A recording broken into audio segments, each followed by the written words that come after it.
Assalamualaikum, halo teman-teman. Jadi di sini aku sama Kak Farhana bakal ngejelasin tentang good corporate governance.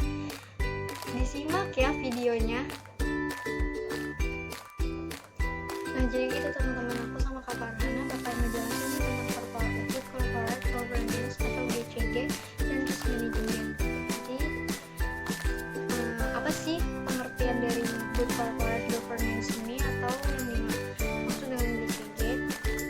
Jadi good corporate governance ini adalah suatu tata kelola bank yang menerapkan prinsip-prinsip keterbukaan atau transparansi, akuntabilitas atau accountability, pertanggungjawaban atau responsibility,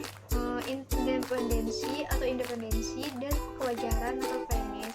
Itu menurut PBI nomor 8/4/PBI tahun 2006. Nah, kemudian ada prinsip GCG juga yang dikenal dengan akronim atau tarif. Nah, jadi gini teman-teman, menurut Van Gogh dan Iqbal tahun 2008 halaman 31, good corporate governance ini adalah sekumpulan hubungan antara manajemen bank, direksi, pemegang saham, dan pemangku kepentingan lain. GCG berhubungan dengan tata cara bagaimana bisnis bank diselenggarakan, yang termaksud menentukan tujuan perusahaan dan profil risiko bank.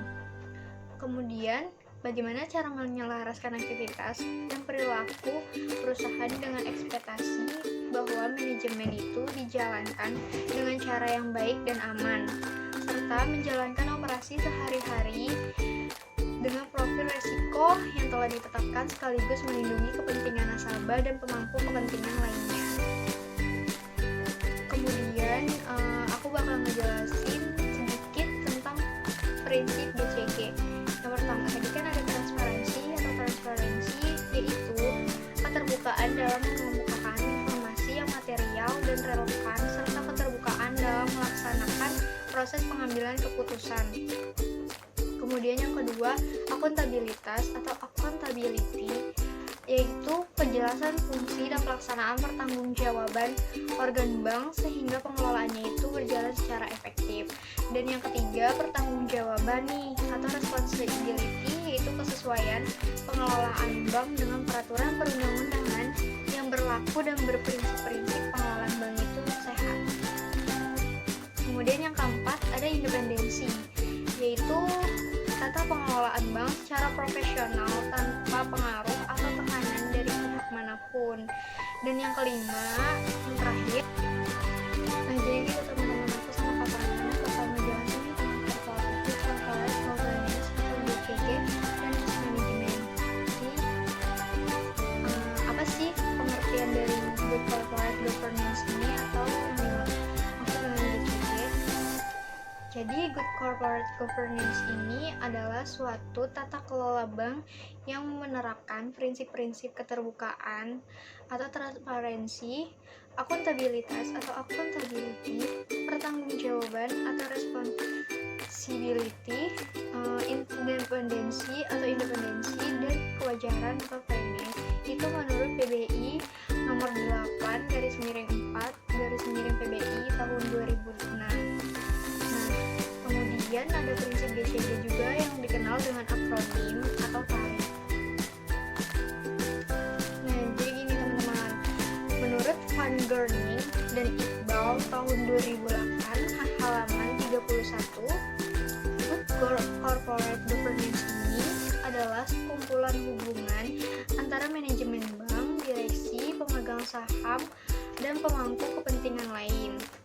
GCG berhubungan dengan tata cara bagaimana bisnis bank diselenggarakan, yang termaksud menentukan tujuan perusahaan dan profil risiko bank. Kemudian, bagaimana cara menyelaraskan aktivitas dan perilaku perusahaan dengan ekspektasi bahwa manajemen itu dijalankan dengan cara yang baik dan aman, serta menjalankan operasi sehari-hari dengan profil risiko yang telah ditetapkan sekaligus melindungi kepentingan nasabah dan pemangku kepentingan lainnya. Kemudian aku bakal ngejelasin sedikit tentang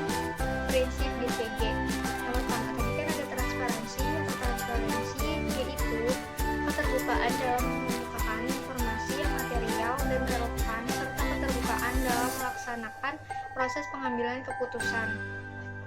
Kemudian yang kedua, akuntabilitas atau accountability, yaitu kejelasan fungsi dan pelaksanaan pertanggungjawaban organ bank sehingga pengelolaannya itu berjalan secara efektif. Dan yang ketiga, pertanggungjawaban nih atau responsibility, yaitu kesesuaian pengelolaan bank dengan peraturan perundang-undangan yang berlaku dan berprinsip-prinsip pengelolaan bank itu sehat. Kemudian yang keempat, ada independensi, yaitu tata pengelolaan bank secara profesional tanpa pengaruh atau tekanan dari pihak manapun. Dan yang kelima, yang terakhir, selanjutnya pelaksanaan GCG Dewan Komisaris didukung oleh Komite Pemantau Risiko, kemudian Komite Remunerasi dan Nominasi, dan juga Komite Audit. Pelaksanaan GCG direksi fungsi minimal itu ada 3: audit intern, manajemen risiko, dan juga kepatuhan. Selanjutnya laporan pelaksanaan GCG BUE1, hasil penilaian self assessment atas pelaksanaan GCG. Selanjutnya kepemilikan saham, hubungan keuangan, dan juga hubungan keluarga dewan komisaris dan direksi.